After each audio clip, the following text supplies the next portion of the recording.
नमस्कार दोस्तों, मैं वैभव अंशराज आपका स्वागत करता हूं तक्षशिला ट्यूटोरियल के ऑनलाइन चैनल पे।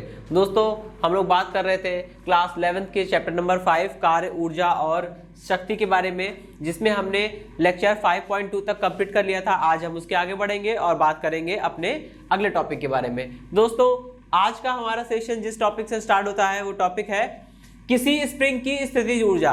दोस्तों, आपने पढ़ा होगा, अभी तक आप इस चैप्टर में पढ़ चुके हैं कि गतिज ऊर्जा क्या होती है और स्थितिज ऊर्जा क्या होती है। ठीक है दोस्तों, यहाँ पे हम बात करेंगे स्प्रिंग की स्थितिज ऊर्जा के बारे में। यहाँ पे मैंने साइड में देखिए डायग्राम बनाया हुआ है, किसी स्प्रिंग की 3 स्थितियों को दर्शाया हुआ है मैंने। ठीक है, यहाँ पे एक्चुअल में देखिएगा कि जैसे डायग्राम नंबर 2 को देखिए। ठीक है, डायग्राम 2 में क्या है, यहाँ पे एक द्रव्यमान बंधा हुआ है, ये कोई स्प्रिंग है। ठीक है, तो जब स्प्रिंग से कोई द्रव्यमान बंधा हुआ है, ये इसकी नॉर्मल पोजीशन है, इसकी सामान्य स्थिति है। ठीक है, मैंने क्या किया, इसी पिंड को इसकी सामान्य स्थिति से थोड़ा सा कंप्रेस किया, थोड़ा सा दबाया। ठीक है, तो जब आप इसे थोड़ा सा कंप्रेस करेंगे तो इसमें एक प्रत्यानयन बल उत्पन्न होगा। ठीक है, वो प्रत्यानयन बल कैसा होगा, वो प्रत्यानयन बल कुछ इस प्रकार का होगा कि जब आपने स्प्रिंग को दबाया और अपने बल को हटा लिया तो ये गुटका वापस अपनी सामान्य स्थिति में आ जाएगा। ठीक है, बिल्कुल यही काम होना है थर्ड वाले के साथ। ठीक है,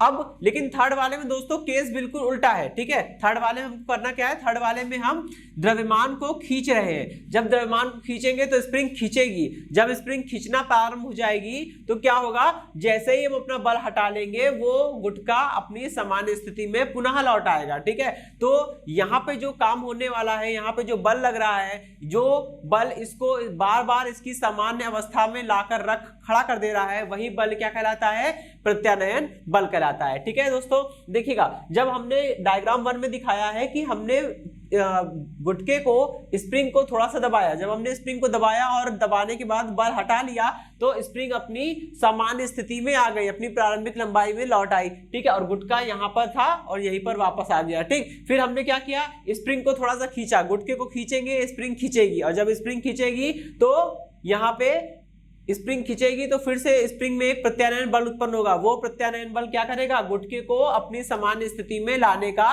प्रयास करेगा। ठीक है, तो ये जो प्रत्यानयन बल है जो गुटके को विस्थापित अवस्था से बार बार शिफ्ट कर दे रहा है, किसमें, और उसकी सामान्य अवस्था में, तो इसी बल को बोलते हैं प्रत्यानयन बल। ठीक है, तो दोस्तों, तो प्रत्यानयन बल जो होता है उसके बारे में हम लोग यहाँ पे बात करेंगे, और यहाँ पे जो प्रत्यानयन बल की बात होने वाली है वो हुक के नियम को फॉलो करता है। तो सबसे पहले हमें ये जानना होगा कि हुक्स लॉ क्या है। ठीक है, तो हुक्स लॉ कैसे समझेंगे, सबसे पहले तो ये जान लीजिए कि हुक एक साइंटिस्ट थे।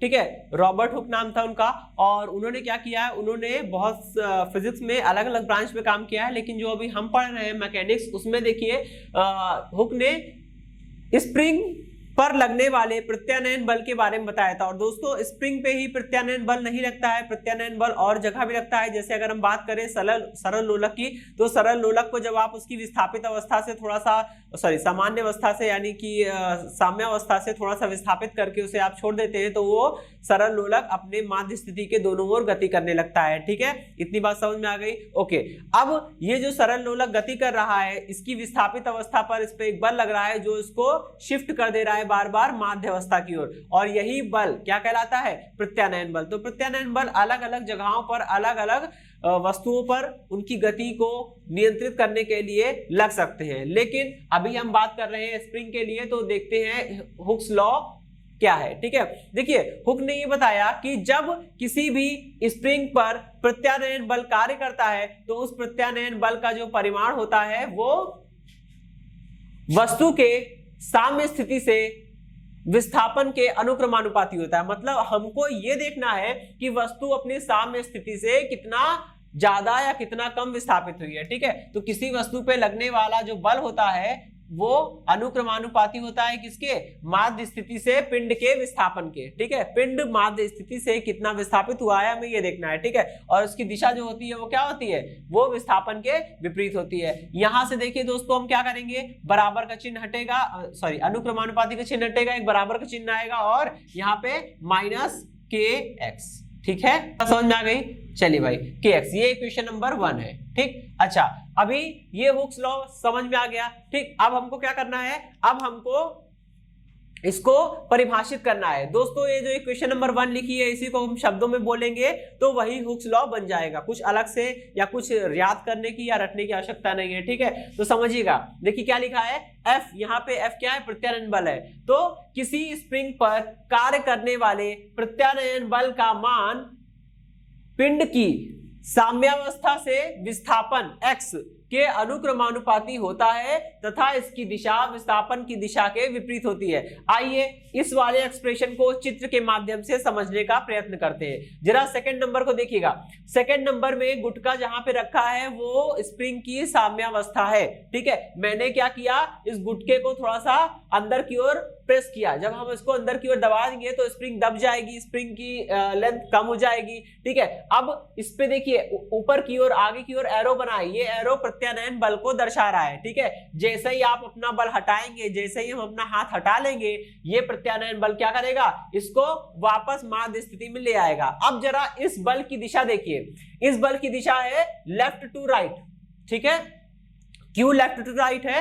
लेफ्ट टू राइट इस बल की दिशा इसलिए है क्योंकि हमने विस्थापन कैसे किया है, हमने विस्थापन right hand to left hand किया है। देखिए हम इसको कंप्रेस कर रहे हैं, right hand to left hand. जब हम इसको कंप्रेस करेंगे तो जिस दिशा में विस्थापन होता है बल उसके अपोजिट लगता है। तो विस्थापन हो रहा है राइट टू लेफ्ट, तो बल लगेगा लेफ्ट टू राइट, ठीक है। इतनी बात समझ में आ गई, ओके। अब उल्टा काम करिए, यहां पे देखिए इसको थोड़ा सा स्ट्रेच किया हमने, इसको थोड़ा सा खींच लिया। जब हम इसको खींच लेंगे तो देखिए विस्थापन हो रहा है राइट टू लेफ्ट, तो प्रत्यानयन बल उल्टा उल्टा लगेगा, ठीक है। विस्थापन हो रहा है लेफ्ट टू राइट, तो प्रत्यानयन बल लगेगा राइट टू लेफ्ट, ठीक है। तो इसलिए प्रत्यानयन बल अंदर की ओर लग रहा है। इतनी बात समझ में आ गई, ठीक है। तो ये प्रत्यानयन बल जो हमने यहाँ हुक्स लॉ में पढ़ा है वो यहाँ पे होल्ड हो रहा है। इतनी बात समझ में आ गई होगी, ठीक है। अब हम लोग आगे बढ़ेंगे और इक्वेशन सॉल्व करेंगे इन स्प्रिंग का जो मैंने यहाँ पे डायग्राम बनाया, डेमोन्स्ट्रेशन दिया है, इसको समझने के लिए एक एक्सप्रेशन ड्राइव करेंगे, ठीक है। स्प्रिंग की स्थितिज ऊर्जा, चलिए भाई ये बात समझ में आ गई, स्प्रिंग की स्थितिज ऊर्जा। अब देखिए इसको कैसे समझेंगे। यहाँ पे सबसे पहले तो आपको ये पता है कि जब हम स्प्रिंग को खींच रहे होते हैं, जैसे कि थर्ड वाले डायग्राम में कर रहे हैं, या स्प्रिंग को दबा रहे होते हैं, तो हमें ऐसा अनुभव होता है कि हम अपनी ताकत को खर्च कर रहे हैं, हम अपनी ऊर्जा को खर्च कर रहे हैं, ठीक है। ऐसा क्यों होता है? क्योंकि देखिए चाहे हम स्प्रिंग को खींचें, चाहे हम स्प्रिंग को कंप्रेस करें यानी स्प्रिंग को दबाएं, दोनों ही स्थितियों में हमें क्या करना पड़ता है, उस स्प्रिंग पर लगने वाले प्रत्यानयन बल का विरोध करना पड़ता है। तो दोस्तों इस बात को समझिएगा कि स्प्रिंग पे पहले से एक बल कार्य कर रहा है, ठीक है।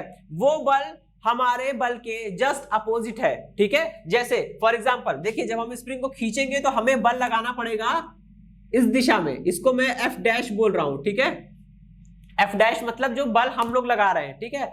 अच्छा, तो जब आप स्प्रिंग को खींचेंगे तो आपको बल लगाना पड़ेगा लेफ्ट टू राइट। ये देखिए एफ डैश की दिशा कैसी है, लेफ्ट टू राइट। तो इसके जस्ट अपोजिट एक बल कार्य कर रहा है, वो है प्रत्यानयन बल। तो आप देख रहे हैं। और फर्स्ट वाले केस में चलिए जरा, फर्स्ट वाले केस में क्या कर रहे हैं आप जो है बल लगा रहे हो right hand to left hand, क्योंकि अब हम क्या कर रहे हैं, स्प्रिंग को कंप्रेस कर रहे हैं। तो right hand to left hand जब हम बल लगाएंगे तो इसके जस्ट अपोजिट डायरेक्शन यानी कि लेफ्ट टू राइट क्या एक प्रत्यानयन बल कार्य कर रहा है, ठीक है।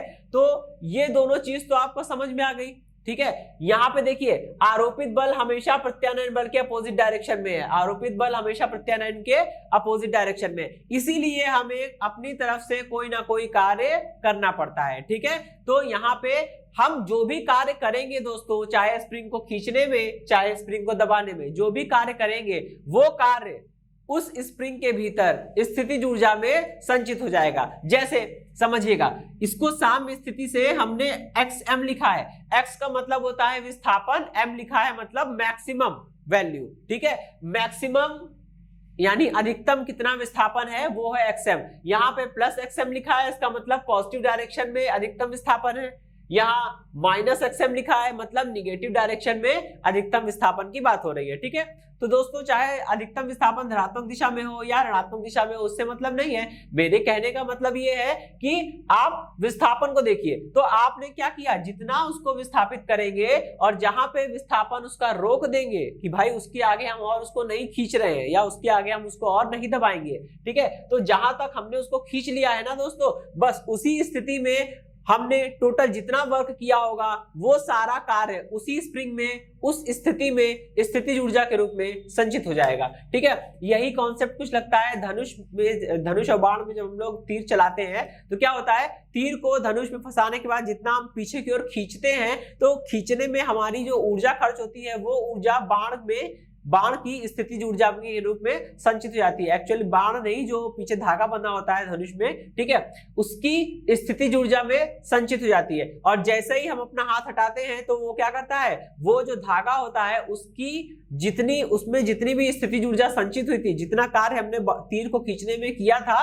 उतना कार्य उस धागे में स्थितिज ऊर्जा के रूप में संचित हो गया। और जैसे हमने हाथ हटाया वो धागा पूरी अपनी स्थितिज ऊर्जा लगा देगा और तीर को आगे की ओर धकेलेगा और तीर बिल्कुल आगे की ओर चला जाएगा। तो ऐसे धनुष बाण भी इसी सिद्धांत पे कार्य करता है, वहां भी हुक्स लॉ लगता है। ठीक है, तो दोस्तों आगे हम लोग चैप्टर नंबर अगली बुक का पहला चैप्टर पढ़ेंगे तो वहां पे हम लोग एक टॉपिक पढ़ेंगे प्रत्यास्थता। ठीक है, तो प्रत्यास्थता समझेंगे तब ये बेहतर समझ में आएगा। ठीक है, एक्चुअल में हुक्स लॉ जो होता है वो सभी प्रत्यास्थ वस्तुओं पर लागू होता है। ठीक है, तो जब प्रत्यास्थता की बात करेंगे तब हम लोग उसके बारे में पढ़ेंगे। अच्छा, अभी सबसे पहले देखिए स्प्रिंग पर कार्यरत प्रत्यानयन बल F is equal to minus kx। ठीक है, और दोस्तों यहाँ पे kx क्या हुआ करता था, kx हुआ करता था, इसको बोलते हैं बल नियतांक या स्प्रिंग नियतांक। ठीक है, नियतांक या फिर हम इसे क्या बोलते हैं, और स्प्रिंग नियतांक, दोनों में से कुछ भी बोल सकते हैं। ठीक है, जो आपकी इच्छा करे, बल नियतांक या स्प्रिंग नियतांक। ठीक है, चलिए भाई ये चीज समझ में आ गई। तो यहाँ पे वही स्प्रिंग पर कार्य करने वाला प्रत्यानयन बल है। ठीक, अब हम क्या करेंगे, ये प्रत्यानयन बल जरा सोचिएगा, ये जैसे आपने इसको विस्थापित किया, मान लीजिए ये वाली अवस्था ले लेते हैं, हमने स्प्रिंग को खींचा, स्प्रिंग खींची और स्प्रिंग को खींचने के बाद हमने हाथ हटाया, तो जैसे हाथ हटाएंगे ये इस पर लगने वाला प्रत्यानयन बल इसको वापस खींच लेगा और उसकी साम्यावस्था पर लाके रोक देगा। ठीक है, तो आप देख रहे हो कि जैसे हमने अपना बल हटा लिया, इस प्रत्यानयन बल ने इस गुटके को विस्थापित किया और विस्थापित करके साम्यावस्था में लाके खड़ा कर दिया। मतलब प्रत्यानयन बल भी गुटके को गति करा के वापस साम्यावस्था में ला रहा है। तो बस प्रत्यानयन बल पिंड को विस्थापित कर रहा है, मतलब बल भी लग रहा है और विस्थापन भी हो रहा है, तो कार्य होगा ही होगा। तो अब हम ये निकालेंगे कि प्रत्यानयन बल द्वारा पिंड को अत्यंत सूक्ष्म दूरी dx विस्थापित करने में किया गया कितना कार्य होगा। ठीक है, प्रत्यानयन बल द्वारा पिंड को अत्यंत सूक्ष्म दूरी dx विस्थापित करने में किया गया कार्य। भाई किया गया कार्य कैसे निकालेंगे, f dx। ठीक है, चलिए अभी क्या कर सकते हैं, इसको थोड़ा इधर साइड में लिख रहा हूं मैं, dx।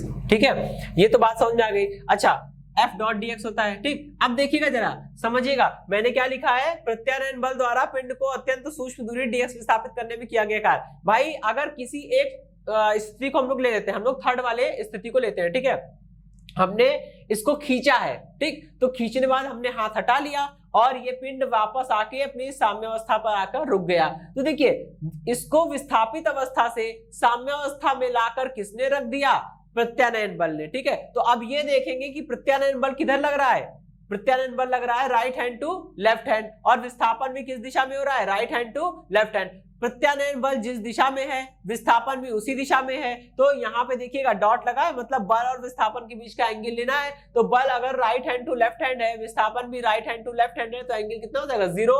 एंगल जीरो हो जाएगा तो यहाँ पुट कर दीजिए, तो ये कितना बन जाएगा, ये बन जाएगा f dx। और दोस्तों अगर विस्थापन अत्यंत सूक्ष्म है तो किया गया कार्य भी अत्यंत सूक्ष्म होगा, तो dw इज इक्वल टू कितना हो जाएगा, f dx। यहां लिख दीजिएगा since theta is equal to 0 और cos 0 कितना होता है, 1 होता है। तो अगर a डॉट b करने पर आता है ab cos थीटा, तो f डॉट dx करने पे आएगा f dx cos theta. Theta होता है दोनों वेक्टर्स के बीच का एंगल, यहाँ पे f और dx के बीच का एंगल 0 है तो cos 0 आएगा और cos 0 1 होता है। ठीक है भाई, चलिए अभी क्या करेंगे, प्रत्यानयन बल का मान यहाँ पे पुट कर दीजिए, कितना हो जाएगा, ये हो जाएगा dw is equal to minus का kx इंटू dx। ठीक है, इक्वेशन नंबर 2। अब हमको करना क्या है, हमको ये देखना है कि अगर हमने पिंड को साम्यावस्था से अगर हमने पिंड को साम्यावस्था से महत्तम विस्थापन की अवस्था तक विस्थापित किया है, फिर चाहे वो खींचकर किया हो चाहे उसको दबाकर किया हो, ठीक है, चाहे पुलिंग हो चाहे प्रेसिंग हो, कोई सा भी फोर्स हो उससे मतलब नहीं है। लेकिन अगर हम बात करते हैं अधिकतम विस्थापित अवस्था की, तो हम ये देखना चाहते हैं कि माध्य अवस्था से अधिकतम विस्थापित अवस्था तक या उल्टा अधिकतम विस्थापित अवस्था से माध्य अवस्था तक उसको स्ट्रेच करने में किया गया कुल कार्य, ठीक है। पिंड को साम्यावस्था से अधिकतम विस्थापित अवस्था तक विस्थापित करने में किया गया कार्य कैसे निकालेंगे? अत्यंत सूक्ष्म दूरी dx दूरी विस्थापित करने में किया गया कार्य निकाल लिया था, इसी का इंटीग्रेशन कर देंगे, समाकलन कर देंगे और लिमिट कहां से कहां तक रखेंगे। दोस्तों ये जान लीजिए, हम लोग पिंड का विस्थापन हमेशा उसकी साम्यावस्था से ही देखते हैं। जब पिंड खुद साम्यावस्था पर होगा तो पिंड का विस्थापन साम्यावस्था से कितना हो जाएगा? 0, क्योंकि हम सारा विस्थापन तो साम्यावस्था से देखते हैं और जब पिंड साम्यावस्था पर है तो उसका साम्यावस्था से विस्थापन कितना हो जाएगा? 0। तो यहाँ पे ये प्रारंभिक अवस्था 0, अधिकतम विस्थापन की अवस्था है xm, ठीक है। तो यहाँ पे मैंने xm रख दिया। इसको सॉल्व कर लेते हैं। w इज इक्वल टू कितना आ जाएगा? 0 टू xm, ठीक है। और dw की वैल्यू कितनी है? dw की वैल्यू है माइनस का kx ऑफ dx, ठीक है। इसको जरा सॉल्व कर लेते हैं और कितना आ जाएगा? ये हो जाएगा w इक्वल माइनस k और x dx बचेगा, ठीक है। ये बचेगा x dx और इंटीग्रेशन फ्रॉम 0 टू xm, ठीक है। चलिए भाई इसको इंटीग्रेट कर दीजिए तो w इज इक्वल टू कितना आ जाएगा? w इज इक्वल टू हो जाएगा 1/2, ठीक है, k इंटू एक्स स्क्वायर, ठीक। अब देखिए ये तो वो कार्य है, ठीक है, ये वो कार्य है जो प्रत्यानयन बल कर रहा है, ठीक है। अब इसको समझ लेते हैं थोड़ा, ठीक है। इसको हम क्वेश्चन नंबर 3 बोल रहे हैं, ठीक। देखिए ये वो कार्य है जो प्रत्यानयन बल कर रहा है, और प्रत्यानयन बल अगर कार्य कर रहा है तो हमें तो कोई कार्य करना नहीं पड़ रहा है, हमारी तो कोई ऊर्जा खर्च नहीं हो रही है। तो बस जब हमारी ऊर्जा खर्च नहीं हो रही है तो ये कार्य हमें प्राप्त हो रहा है, मतलब हमें कुछ ऊर्जा नहीं लगानी पड़ रही, हमें कोई काम नहीं करना पड़ रहा है, ये कार्य अपने आप हो जा रहा है। आपको सोचिए अगर आप स्प्रिंग को खींच लेंगे और खींचने बाद अपना हाथ हटा लेंगे, तो अब जैसे ही आप अपना हाथ हटाएंगे तो स्प्रिंग क्या होगी? खींची हुई अवस्था से अपने आप साम्य अवस्था पर आ जाएगी, अपने आप उसी लंबाई में आ जाएगी जैसे वो पहले थी। उसको वापस लाने में आपको कोई भी कार्य नहीं करना पड़ रहा है, आपको केवल खींचने में जोर लगाना पड़ रहा है। आपने हाथ हटाया, वो वापस अपनी प्रारंभिक अवस्था में साम्य अवस्था में लौट आई। मतलब हमें अपने से कोई कार्य नहीं करना पड़ रहा है उसको साम्य अवस्था में लाने के लिए, ठीक है, क्योंकि प्रत्यानयन बल ऑलरेडी वहां पे काम कर रहा है और वो उसको तुरंत साम्य अवस्था में ले आएगा। तो दोस्तों वो ये कार्य जो है वो साम्यावस्था पिंड को साम्यावस्था तक लाने में ये जो कार्य हो रहा है ये प्रत्यानयन बल कर रहा है, मैं नहीं कर रहा हूं या आप नहीं करेंगे, ठीक है। ये प्रत्यानयन बल करेगा और ये कार्य हमें प्राप्त हो जाएगा, हमें अपनी ऊर्जा नहीं लगानी पड़ेगी। और दोस्तों चैप्टर के शुरुआत में ही हम लोग बात कर चुके थे कि जो कार्य हमें प्राप्त होगा, ठीक है, जो कार्य हमें करना नहीं पड़ेगा, जो कार्य हमें प्राप्त होगा वो कैसा होता है? निगेटिव होता है। तो निगेटिव है, देखिए यहाँ पे निगेटिव साइन आ रहा है, ठीक है। तो वो निगेटिव साइन यही दर्शा रहा है कि ये प्रत्यानयन बल द्वारा कार्य करना होगा, हमें कोई भी कार्य नहीं करना पड़ेगा, ये कार्य हमें प्राप्त होगा और प्राप्त हुआ कार्य हमेशा निगेटिव होता है, इसलिए निगेटिव है, ठीक है। चलिए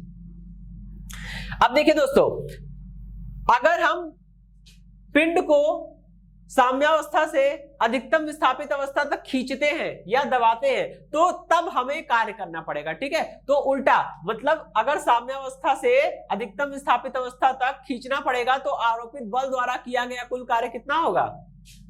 यहां जगह नहीं है, मैं लिख दे रहा हूं, मैं बोल दे रहा हूं, ठीक है। पिंड को साम्यावस्था से अधिकतम विस्थापित अवस्था तक खींचने में किया गया कुल कार्य, मतलब आरोपित बाह्य बल द्वारा किया गया कुल कार्य, ठीक है, द्वारा किया गया कुल कार्य कितना होगा? कुल कार्य हो जाएगा W dash is equal to minus W, ठीक है। या फिर आप यूं समझ लीजिए कि प्रत्यानयन बल जितना कार्य कर रहा है निगेटिव में आ रहा है, ठीक उतना ही कार्य यहां पर भी आएगा, लेकिन वो पॉजिटिव में होगा क्योंकि वाय बल द्वारा किया गया कार्य, जब मैं उसको खींच रहा हूं तो मुझे खींचने में कुल कितना कार्य करना पड़ेगा? इतना ही कार्य करना पड़ेगा, लेकिन हम कार्य करेंगे तो वो पॉजिटिव होगा, ठीक है। चलिए भाई कितना आएगा? ये आएगा 1/2 kx स्क्वायर, ठीक है। चलिए अभी ये क्या हो जाएगा? इक्वेशन नंबर 4, ठीक, ओके। चलिए इतनी बात समझ में आ गई। अच्छा अभी ये कार्य जो हमने इसको खींचने में किया है, ठीक है, यही कार्य उसकी स्थितिज ऊर्जा के रूप में संचित हो जाएगा। इसका मतलब V equal W equal 1/2 kx²। ठीक है, चलिए ये इक्वेशन नंबर 5 हो गई। अब क्या करेंगे हम, ये हाफ के x² हो गया। ठीक, तो यानी कि पिंड में संचित स्थितिज ऊर्जा का मान कितना हो गया, हाफ के x² हो गया। ठीक है, अब अभी मैं इसको रफ करता हूं और थोड़ा हम आगे की बात करेंगे। और पिंड की किसी विस्थापित अवस्था पर उसकी समीकरण लिखेंगे और फिर उससे डेरिवेशन करेंगे और ड्राइव करके निकालेंगे कि उसका वेग वगैरह कितना होगा। ठीक है, ओके, ठीक है दोस्तों। पिंड की साम्यावस्था से किसी स्थिति x पर पिंड की गति की समीकरण, आइए इसको लिखते हैं। ठीक है, मान लीजिए, अच्छा यहां पे मैंने एक शब्द यूज किया है कि किसी स्थिति का मतलब क्या होता है कि पिंड अपनी अधिकतम विस्थापन की स्थिति में नहीं है। ठीक है, पिंड जो है वो साम्यावस्था से थोड़ा आगे है और अधिकतम विस्थापन की स्थिति से थोड़ा सा पीछे है। ठीक है, ना तो वो साम्यावस्था में है ना वो अपनी अधिकतम विस्थापन की अवस्था में है, उसके बीच में कहीं पे है वो। ठीक है, तो इस स्थिति में क्या होगा, इस स्थिति में पिंड की जो कुल ऊर्जा होगी उसको हम लोग लिखेंगे यहाँ पे। ठीक है, अच्छा देखिए, आपको ये चीज समझनी होगी कि जैसे मान लीजिए ये हम बात करते हैं इसकी, अभी हम एक सरल लोलक का एग्जांपल ले लेते हैं, क्योंकि सरल लोलक में भी क्या होता है, प्रत्यानयन बल कार्य करता है। ठीक है, जब ये सरल लोलक ऐसे ऐसे गति कर रहा होता है तो देखिए इसकी ये है माध्य स्थिति, ये है अधिकतम विस्थापन की स्थिति। ठीक है, तो ये माध्य स्थिति से चलता हुआ अधिकतम विस्थापन की स्थिति में पहुंचा, फिर वहां से लौटा माध्य स्थिति में आया, फिर अधिकतम विस्थापन की स्थिति में गया, फिर लौट के माध्य स्थिति में आया। ठीक है, तो दोस्तों आप ये समझ रहे होंगे, जब ये माध्य स्थिति से क्रॉस करेगा और अधिकतम विस्थापन की स्थिति में जाएगा तो यहाँ पर जाके, यहाँ जब ये माध्य स्थिति से चल के अधिकतम विस्थापन की अवस्था में जा रहा होगा तो धीरे धीरे इसका वेग कम हो रहा होगा और अधिकतम विस्थापन की स्थिति में आने के बाद इसका वेग लगभग पूरा ही 0 हो गया होगा। ठीक है, फिर यहाँ से ये लौटना प्रारंभ करेगा और लौटना प्रारंभ करेगा तो जैसे जैसे माध्य स्थिति की ओर लौटेगा इसका वेग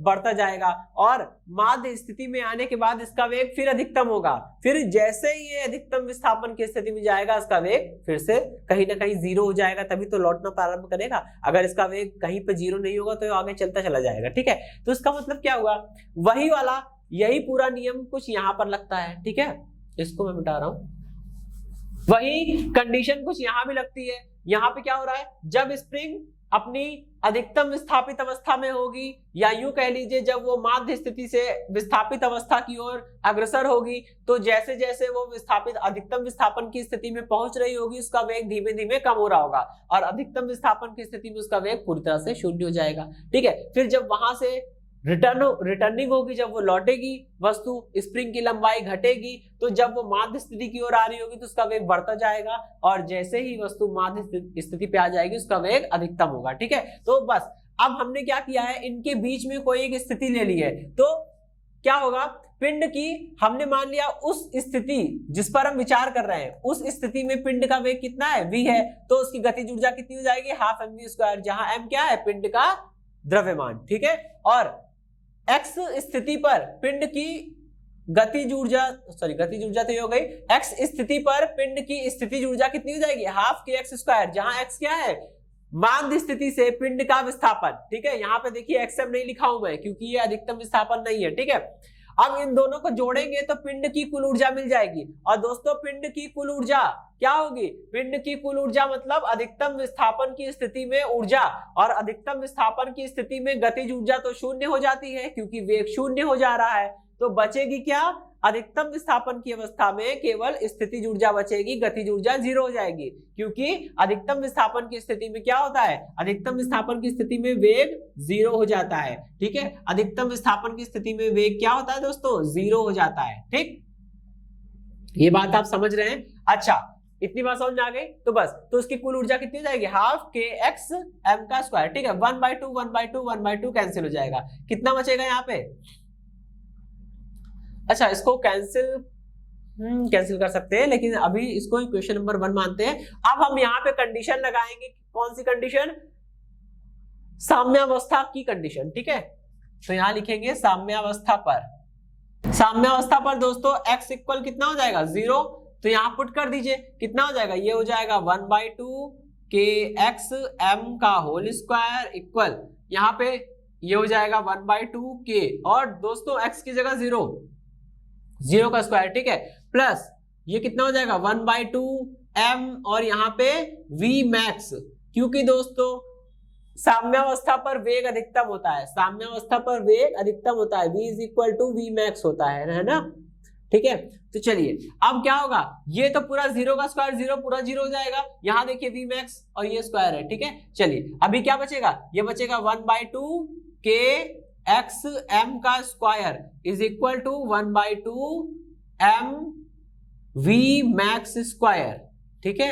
अच्छा देखिए 1/2 से 1/2 कैंसिल हो जाएगा, ठीक है। यहां से जरा v मैक्स की वैल्यू निकालिए, v मैक्स स्क्वायर = कितना हो जाएगा, ये हो जाएगा k/m, ठीक, और ये हो जाएगा x m का स्क्वायर, यहां से v मैक्स का स्क्वायर, अच्छा अंडर रूट ले लीजिए, कितना हो जाएगा, ये हो जाएगा √k/m, ठीक है, और ये बन जाएगा xm। तो यहां से अधिकतम विस्थापन की स्थिति में, खैर अभी उसकी बात नहीं कर रहे हम लोग, ठीक है। यहाँ साम्यावस्था में देखेंगे तो साम्यावस्था में पिंड का अधिकतम वेग कितना आ जाएगा, वो आ जाएगा v max = k/m under root के अंदर, और बाहर हो जाएगा xm। दोस्तों हम लोग लास्ट सेशन में संरक्षी बल के बारे में बात कर चुके हैं। तो जो संरक्षी बल जो होता है वो एक ऐसा बल होता है कि अगर उसके अधीन, उसके अंतर्गत कोई भी पिंड गति करता है तो उसकी कुल ऊर्जा, कैसी ऊर्जा, कुल ऊर्जा मतलब गतिज ऊर्जा प्लस स्थितिज ऊर्जा, ये जो योग होता है वो कांस्टेंट रहता है। मतलब अगर कोई पिंड जो है वो प्रत्यानयन बल के अंतर्गत गति कर रहा है तो उसकी गतिज ऊर्जा प्लस उसकी स्थितिज ऊर्जा = कांस्टेंट, ऐसा होता है, ठीक है। तो वही चीज यहाँ पे हम लोग समझेंगे, क्योंकि प्रत्यानयन बल भी क्या है, एक प्रकार का संरक्षी बल है, ठीक है। और जब प्रत्यानयन बल संरक्षी बल है तो जाहिर सी बात है कि जो उसकी जो कुल ऊर्जा होगी, गतिज ऊर्जा प्लस स्थितिज ऊर्जा, वो मार्ग के हर एक बिंदु पर कांस्टेंट होगी। मतलब अगर जैसे फॉर एग्जांपल साम्यावस्था में उसकी गतिज ऊर्जा फुल है, मतलब मैक्सिमम है, और उसकी स्थितिज ऊर्जा 0 हो रही है, ठीक है। जैसे जैसे वस्तु साम्यावस्था से बढ़ रही है, अधिकतम विस्थापन की अवस्था में जा रही है, उसकी गतिज ऊर्जा क्या होगी, कम होती जाएगी, और स्थितिज ऊर्जा बढ़ती जाएगी। अधिकतम विस्थापन की स्थिति में आने के बाद उसकी गतिज ऊर्जा जो होगी वो पूरी तरह से 0 हो गई और स्थितिज ऊर्जा मैक्सिमम हो गई। अब जब ये लौटने लगेगा तो उल्टा होगा, फिर से गतिज ऊर्जा धीरे धीरे बढ़ने लगेगी क्योंकि वेग बढ़ रहा है, और स्थितिज ऊर्जा इसकी कम होती जाएगी, ठीक है। सेम प्रोसेस इस तरफ विस्थापन के लिए भी होगा। तो यही चीज है, क्योंकि संरक्षी बल की प्रॉपर्टी होती है कि अगर कोई वस्तु संरक्षी बल के अधीन गति कर रही है तो उसकी कुल ऊर्जा कांस्टेंट होगी, और प्रत्यानयन बल भी एक प्रकार का संरक्षी बल है, इसलिए संरक्षी बल के अधीन जब पिंड हमारा गति करेगा तो मार्ग के प्रत्येक बिंदु पर उसकी कुल ऊर्जा कांस्टेंट होगी, ठीक है। ओके, ठीक है दोस्तों, यहाँ पे हमने 2 कर्व बनाए हैं, ठीक है। पहले तो मैं आपको बता दूं कि यहाँ पे देखिए ये जो है नीचे की ओर जो हॉरिजॉन्टल एक्सिस खींची है, ठीक है, क्षैतिज एक अक्ष है, ये अक्ष क्या है, एक्स एक्सिस है, ठीक है। एक्स एक्सिस का ये मूल बिंदु है x = 0, इसके दाएं हाथ की ओर right hand side positive numbers हैं और लेफ्ट हैंड साइड यानी बाएं हाथ पर नेगेटिव नंबर्स है, ठीक है। ये यहाँ पे लिखा है x = प्लस में xm, प्लस में xm का मतलब क्या होता है, स्प्रिंग को खींचा गया है, और x के नीचे छोटा सा m लिखा है, मतलब पिंड को या स्प्रिंग को उसकी अधिकतम स्थिति तक खींचा गया, अधिकतम विस्थापन की स्थिति तक खींचा गया है, ठीक है। उल्टा यहाँ पे स्प्रिंग को दबाया गया है और अधिकतम विस्थापन की स्थिति तक दबाया गया है, ठीक।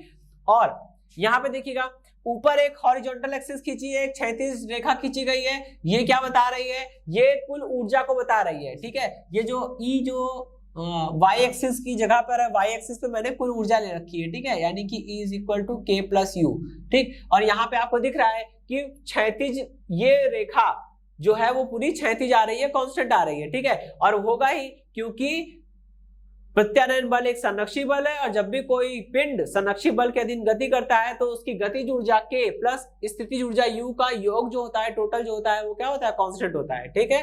चलिए समझिएगा, इसमें से 2 कर्व है, एक कर्व जो है वो गतिज ऊर्जा को बता रहा है और एक कर्व जो है वो स्थितिज ऊर्जा को बता रहा है, ठीक है। कौन सा कर्व गतिज ऊर्जा का है, कौन सा कर्व स्थितिज ऊर्जा का है, इसको हम लोग समझेंगे, ठीक है। कैसे, आइए देखते हैं। सबसे पहले ये देखिए कि जब विस्थापन जीरो है, जब विस्थापन जीरो है तो एक कर्व देखिए ऊपर से आता हुआ घटता घटता अधिकतम शून्य विस्थापन यानी कि साम्यावस्था पर आया है तो जीरो हो गया। अब आप सोचिए साम्यावस्था पे कौन सा टर्म जीरो होता है, स्थितिज ऊर्जा या गतिज ऊर्जा? साम्यावस्था पर जो है वो गतिज ऊर्जा फुल होती है, स्थितिज ऊर्जा शून्य होती है। ठीक है, तो यानी ये वाला कर्व किसको दिखा रहा है?